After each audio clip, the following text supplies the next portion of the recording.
À la une de cette édition, le Premier ministre chinois Li Keqiang est à Ottawa pour une visite officielle au Canada.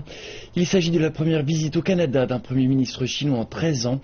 Li Keqiang et le Premier ministre canadien Justin Trudeau ont prévu de discuter et de signer une série d'accords. Ils établiront également un mécanisme permettant la tenue de réunions annuelles entre les premiers ministres des deux pays. Les deux sont également au Forum commercial sino-canadien qui se tient à Montréal. Les deux hommes se connaissent.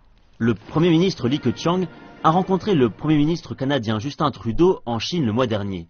Et comme lors de leur précédente rencontre, les deux hommes sont passés rapidement aux choses sérieuses.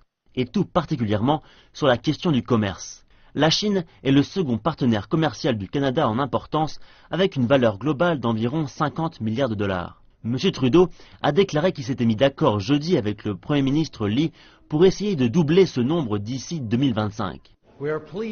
Nous sommes heureux d'avoir assisté aujourd'hui à la signature d'accords commerciaux qui vont nous aider à atteindre cet objectif.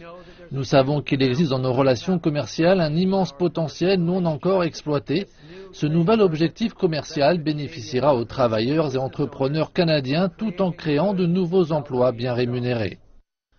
La Chine souhaite également ouvrir des discussions à propos d'un accord bilatéral de libre-échange. Mais beaucoup de Canadiens restent suspicieux à l'échange et à l'égard de la Chine.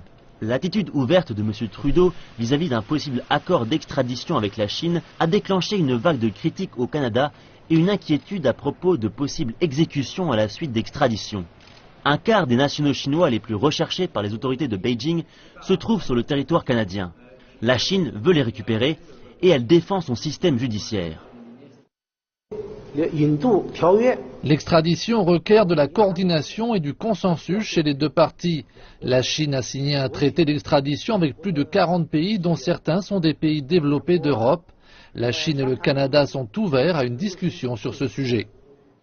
Paul Evans est un expert des relations à travers la région Pacifique à l'Université de Colombie-Britannique. Fondamentalement, ce que M. Trudeau et son gouvernement essaient de dire, c'est qu'il nous faut vivre ensemble. La question n'est pas fondamentalement de changer la Chine, mais plutôt de vivre avec la Chine. Et ça, c'est quelque chose de nouveau pour les Canadiens. Ça va prendre un peu de temps. Il s'agit d'un élan, la construction d'une relation s'inscrivant dans le XXIe siècle. C'est selon moi ce que M. Trudeau a à l'esprit. Les deux pays disent que malgré leurs différences, ces fréquents échanges de haut niveau doivent donner le ton pour l'instauration de davantage de rencontres de moindre niveau. Et au bout du compte, ce sont les relations entre les deux pays qui s'en trouveront renforcées.